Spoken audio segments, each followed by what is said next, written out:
ಇನ್ನು ರಾಮನಗರದ ಶಾಸಕ ಇಕ್ಬಾಲ್ ಹುಸೇನ್ ರಿಂದ ಮತ್ತೆ ಡಿಸಿಎಂ ಸಿಎಂ ಆಗುವಂತಹ ಜಪದ ಬಗ್ಗೆ ಹೇಳಿದ್ದಾರೆ. ಸಂಕ್ರಾಂತಿ ಆದ ಮೇಲೆ ಡಿಸಿಎಂ ಸಿಎಂ ಆಗೇ ಆಗ್ತಾರೆ. ಈಗಾಗಲೇ ಅವರು ಎರಡು ಇದನ್ನ ಕೊಟ್ಟಿದ್ರು, ಡೇಟ್ ಅನ್ನ ಕೊಟ್ಟಿದ್ರು. ಒಂದು ಜನವರಿ 6, ಅದಾದ್ಮೇಲೆ ಜನವರಿ 9. ಈಗ ಎರಡೂ ಸಹ ಫೇಲ್ ಆಗಿದ್ದಾವೆ. ನಾನು ಫೇಲ್ ಆಗಲ್ಲ ಅಂದ್ಕೊಂಡಿದ್ದೆ, ಆದರೆ ಫೇಲ್ ಆಗಿದ್ದಾವೆ.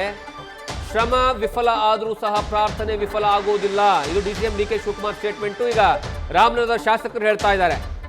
ಮತ್ತೊಂದು ಕಡೆಗೆ ಈ ಬಗ್ಗೆ ಸಿಎಂ ಬದಲಾವಣೆಯ ಬಗ್ಗೆ ವರಿಷ್ಠರು ನಿರ್ಧಾರವನ್ನ ಮಾಡ್ತೀವಿ ಅಂತ ಹೇಳಿದ್ದಾರೆ. ಶಿವಕುಮಾರ್ ಸಿಎಂ ಆಗೇ ಆಗ್ತಾರೆ ಅಂತ ಇನ್ನೂವರೆಗೂ ಸಹ ಭರವಸೆನೇ ಇಟ್ಕೊಂಡಿದ್ದಾರೆ ರಾಮನಗರದ ಶಾಸಕರು. ಫೇಲ್ ಆದ್ರೂ 9 ಫೇಲ್ ಆಗಲ್ಲ ಅಂದ್ಕೊಂಡಿದ್ದೆ. ಆಯಿತು, ಇನ್ನೂ ಒಂದು ಸಲ ಏನೋ ಸಂಕ್ರಾಂತಿ ಆದಮೇಲೆ ಆಗೇ ಆಗುತ್ತೆ ಅಂತೇಳಿ ಇನ್ನೂ ಭರವಸೆ ಕೊಡ್ತಾ ಇದ್ದಾರೆ. ನಮ್ಮ ಭರವಸೆ ಹುಸಿ ಆಗಲ್ಲ. ನಮ್ಮ ಏನು ಹೇಳ್ತೀವಿ, ಪ್ರಾರ್ಥನೆಗೆ ಪ್ರತಿಫಲ ಸಿಗುತ್ತೆ. ಶ್ರಮ ಫೇಲ್ ಆದರೂ ನಮ್ಮ ಪ್ರಾರ್ಥನೆ ಫೇಲ್ ಆಗಲ್ಲ ಅಂಥೇಳಿ ನಮ್ಮದೊಂದು ಭರವಸೆ ಇದೆ. ನೋಡೋಣ. ಯಾಕೆ ಕಡಿಮೆ ಆಗೋಯ್ತಾ ಅಂತ ಸರ್? ಸಿ ಎಂ ಬದಲಾವಣೆ ಚರ್ಚೆ ಮೊದಲಿದ್ದಂತೂ ಈಗ ಸಾಕಷ್ಟು ಕಡಿಮೆ ಆಗಿಬಿಟ್ಟಿದ್ಯಾ ಅಂತೇಳಿ. ನೋಡಿ, ವರಿಷ್ಠರು ನಾವು ಮಾಡ್ತೀವಿ ಅಂತ ಹೇಳಿದ್ದಾರೆ. ವರಿಷ್ಠರ ಮೇಲೆ ಒಂದು ತೀರ್ಮಾನಕ್ಕೆ ನಾವೆಲ್ಲರೂ ಕೂಡ ಬದ್ಧವಾಗಿದ್ದೀವಿ. ಅದನ್ನು ನೋಡ್ತಾ ಇದ್ದೀವಿ. ಅದನ್ನು ನೋಡಿ ಮುಂದಕ್ಕೆ ನಾವು ಕೂಡ ತೀರ್ಮಾನವನ್ನು ತಗೊಳ್ತೀವಿ.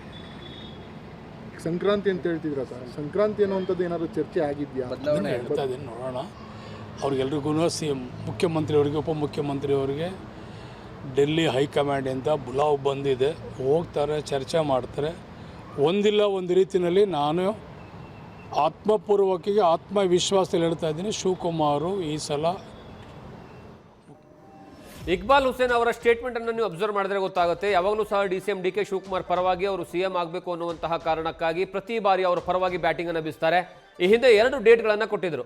ಒಂದು ಜನವರಿ 6ನೇ ತಾರೀಕು ಮತ್ತೆ ಜನವರಿ 9ನೇ ತಾರೀಕು. ಮೊದಲ ಬಾರಿಗೆ ಜನವರಿ 6ನೇ ತಾರೀಕು ಮುಗಿದಂತಹ ಸಂದರ್ಭದಲ್ಲಿ ಪತ್ರಕರ್ತರು ಕೇಳ್ತಾರೆ, 6ನೇ ತಾರೀಕು ಮುಗಿತಲ್ಲ ಅಂದ್ರೆ ಇನ್ನು 9ನೇ ತಾರೀಕು ಆಪ್ಷನ್ ಇದೆ ಅಂತ ಹೇಳಿದ್ರು. ಈಗ 6 ಮುಗಿತು, 9 ಮುಗಿತು, ಮುಂದೇನು ಸರ್ ಅಂತ ಪ್ರಶ್ನೆ ಮಾಡಿದ್ರೆ ಸಂಕ್ರಾಂತಿ ಇದೆ, ಸಂಕ್ರಾಂತಿ ಆದಮೇಲೆ ಬದಲಾವಣೆ ಆಗೇ ಆಗುತ್ತೆ. ಹೈಕಮಾಂಡ್ ನಾಯಕರಿಗಾಗಲೇ ನಮಗೆ ಅಂದ್ರೆ 2 ನಾಯಕರುಗಳಿಗೆ ಕರೆದಿದ್ದಾರೆ. ಬಹುತೇಕ ಅಲ್ಲಿ ಫೈನಲ್ ಆಗುತ್ತೆ ಎನ್ನುವಂತಹ ಆಶಾ ಭಾವನೆಯಲ್ಲಿದ್ದಾರೆ. ಸದ್ಯ ಈ ಒಂದು ಹೇಳಿಕೆಯನ್ನು ಅಬ್ಸರ್ವ್ ಮಾಡಿದ್ರೆ ಗೊತ್ತಾಗುತ್ತೆ. ಇನ್ನೂವರೆಗೂ ಸಹ ಡಿಸಿಎಂ ಡಿಕೆ ಶಿವಕುಮಾರ್ ಅವರ ಬಣದಲ್ಲಿ ಆಶಾಭಾವನೆ ಅಂತೂ ಇನ್ನೂ ಇದ್ದೇ ಇದೆ.